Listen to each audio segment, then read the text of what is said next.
are there artists that you think should have gotten a Grammy by now that have not gotten it? Funny that you mentioned that. Boom, Biggie Smalls, Big, Notorious B.I.G. doesn't have a Grammy. I don't know how they're gonna give Biggie a Grammy at this point. Is there a audio book? Is there? Oh, there is an audio book. Is there an audio book? Boom, we're starting the Grammy campaign right now.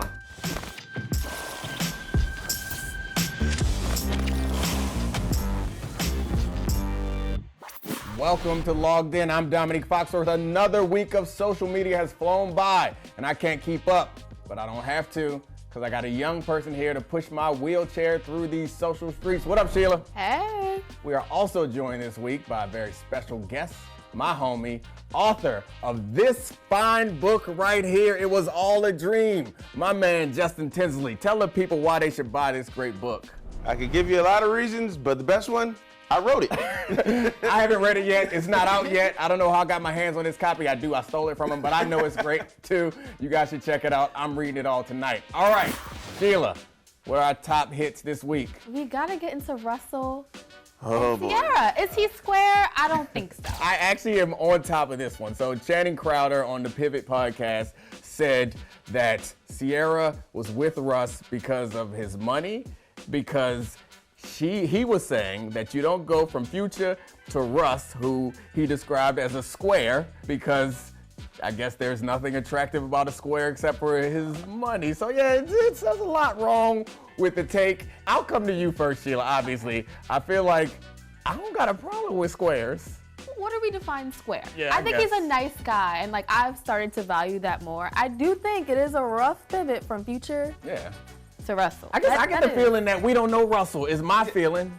I think Russell presents something that may or may not be true, but a lot of us pretend like we know Russell because we see how he does interviews, and I could understand if someone's like, hey, you want to date this guy who does these interviews? I could understand people like, that dude's corny. But I mean, the real Russell Wilson obviously brings a lot more to the table than what we see in the interview. I just want people to leave Russ alone. He's not bothering anybody. He's never spoke ill of anybody.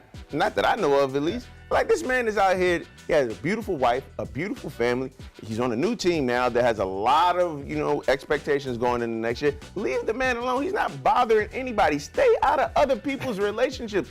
We've always known this dude is the Carlton Banks of the NFL, and there's nothing wrong with that. His outfits bother me. Yeah. Well, you remember the time when he had on that jersey? The Hawaiian, No, it's stupid. No, the jersey and the do-rag. That was the jersey and the do-rag. Hello, cool kids. I will say that was unacceptable. That was a low point for us. No. But since then, as I know, you and I both, he's gotten married, and his wardrobe has improved. There's nothing like having a woman in your life to make you look fresh, because I know. With the word today. 100% of my outfit was supplied by my wife. I get it. I love it too. I love it too. But I will say, we do know there is another Russell Wilson out there. You remember that video he posted of him and Ciara in bed? He had that late night, like, I'll be sure, midnight love. That was quite a storm. That was odd. I was like, wait a minute, Russ.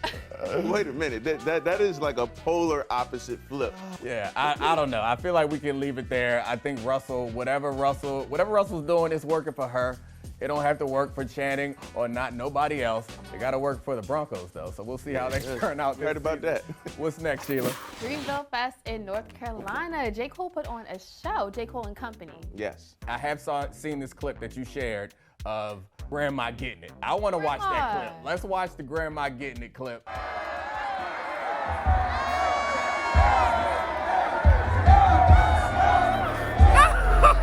All right, well, she was feeling it. And as an old man, I'm the oldest person here, and I discovered today that when I was a freshman in college, Sheila was in elementary school.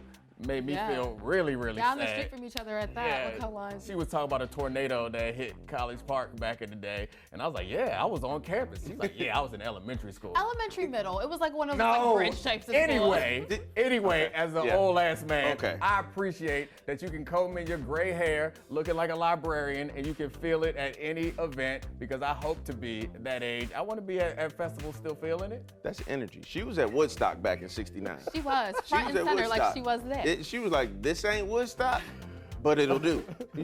So I enjoyed the energy from her. Like, that's the whole point. Like, we've been trapped in the house for 2 years. You want to get out and have a good time. And J. Cole, the whole Dreamville family, they put it on a great production. I had a lot of friends who went down there, had nothing but great things to say about it. So, look, man, that was just a great presentation by them. I'm glad Grandma had her time. It wasn't Jimi Hendrix burning the guitar doing the national anthem, but, you know, it was J. Cole doing Too Deep for the intro. You think she was chaperoning? No, she clearly needed a chaperone. Yeah. What else happened in Dreamville? Was there anything else to take away? Because like I mentioned, I'm old, and I just found out that it happened this weekend today. I gotta give the flowers to DJ Drama. Outside of J. Cole's set, for obvious reasons, I think DJ Drama was the MVP of that weekend. One, he had the most anticipated set, again, outside of J. Cole, for his basically Gangsta Girls tribute. He brought back Jeezy, Lil Wayne, and T.I. Lil Wayne and T.I. in particular, because they had a sort of a disagreement a couple of years ago and hadn't really been seen together. They reunited on stage, and Drama did that.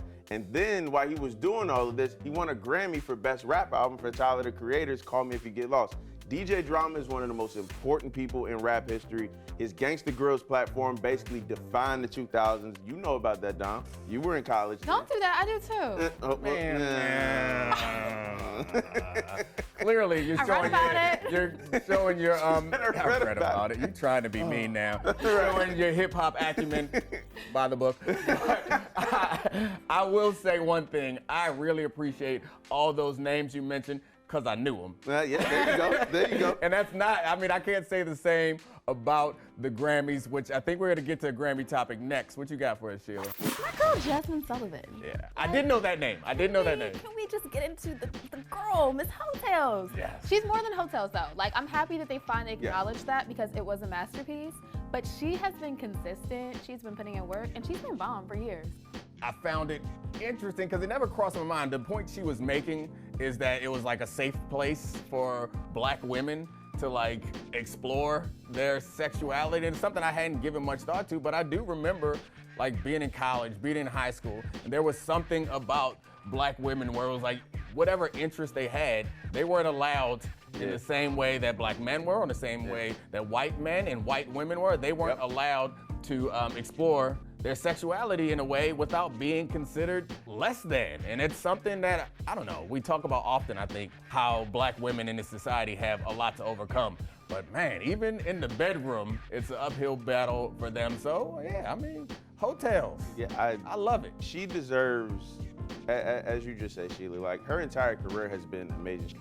She's been producing a lot of great music over the course of her entire career. But this album in particular, like, I remember the first time I listened to it, and I was like, damn, she dropped the album in January? I hope that doesn't, like, you know, with as much music as released nowadays, I hope it doesn't get forgotten in the grand scheme of things. But that album had such a staying power because it was so authentic.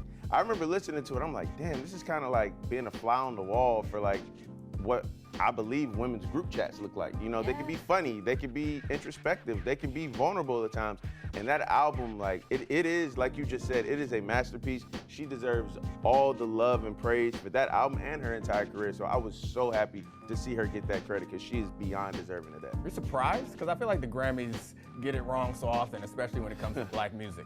I mean, how much time do you have on that topic? I mean, also what we know, because most of the Black awards are given off camera, but that's fair. we don't really know what they're giving out. And I mean, it's surprising that, I mean, Black music is American music at this point. Like hip hop music is American culture, R&B, like that is what American culture is. So it doesn't make sense for that stuff to not be in the mainstream, but it's surprising that they get it wrong so often. It's so clear to us.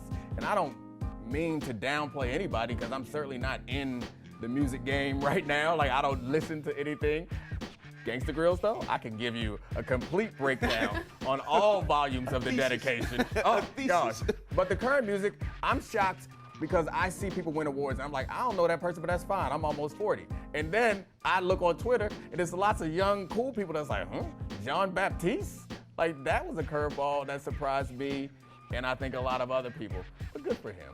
Yeah, everyone can win. Batiste, he had a big album. He had a great album, and again, him winning the Album of the Year, that was only the 11th Black artist to ever win Album of the Year. This award's been given out every year since 1959. Only 11 Black people won it, really, seriously? So But again, that also speaks to what the Recording Academy deems like this is what we want to win. There's a reason that there's only been 2 hip-hop acts to ever win Album of the Year. That's Lauryn Hill in 1999 and Outkast in 2004. And when you really go listen to the Miseducation of Lauryn Hill and Speaker Box and Love Below, in particular the Love Below, because that's what got him the Grammy. No disrespect to Big Boy at all, but we know it was Hey Ya that basically became an earworm. Those really aren't necessarily quote unquote traditional hip hop albums. So there's a disconnect between what actually should win and what the Recording Academy deems worthy of winning. It's so nice to have a real music professional here. I know, it just feels so insightful. I love it. You know, you and me was just gonna stumble through this topic, then he came with all these facts. All right, I'm gonna need y'all to change my mind on something. Award shows are losing their importance. Do musicians and actors even care about big-time awards? I mean, do we even care? I don't think so, and according to our audience, they don't either. So yeah, I think it's more than 70% of our audience said they're gonna see what's popping the day after. Nobody's gonna watch it live, and that's coming off of the Oscars, where I would have thought something happened at Oscars. I mean, a little minor thing. Something happened. I've done this. yeah. Well, no. A little kerfuffle. But yeah, I mean, I think off what you were saying and how we don't necessarily think that the awards go to the right places, like that kind of sucks some of the value of the awards out.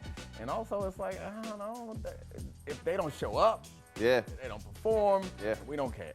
It was the performances. Like, I'm sorry, love Lady Gaga, but I didn't ask for that.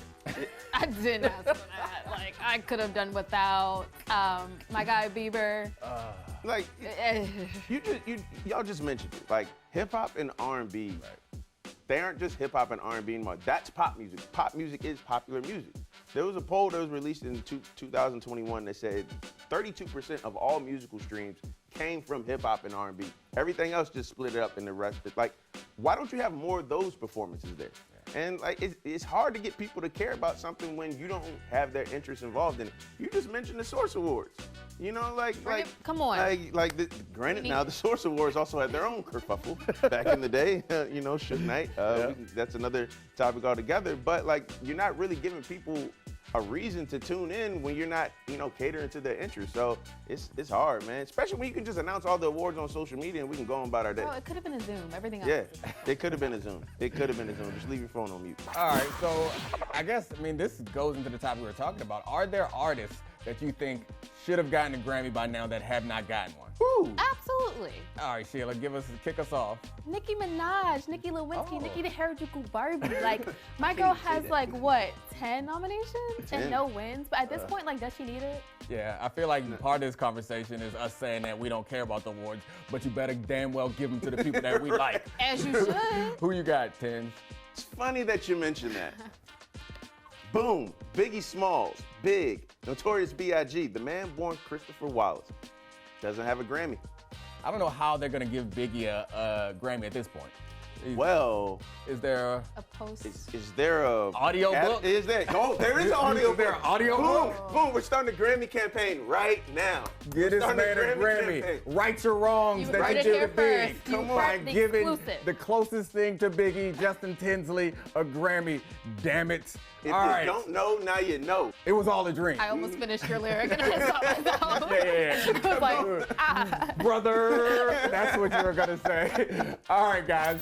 If you don't know, now you know. It was all a dream. You need to get on Amazon or wherever, pre-order. It comes out May 10th. If you want to follow Justin on social media, tell them where they can get at you. It's quite easy. It's my name, @Justin Tinsley, Twitter and Instagram. And Sheila, I don't need y'all to follow her anymore. I've heard some stories about what y'all doing in her mentions in DMs. Where Russell Wilson at? Follow me at Told by She on Instagram and toldby.she on Twitter. All right, don't follow me. Leave me alone. But my man JT brought in a great social media post for show and tell that we are gonna part on. Y'all take a look at this and have a laugh.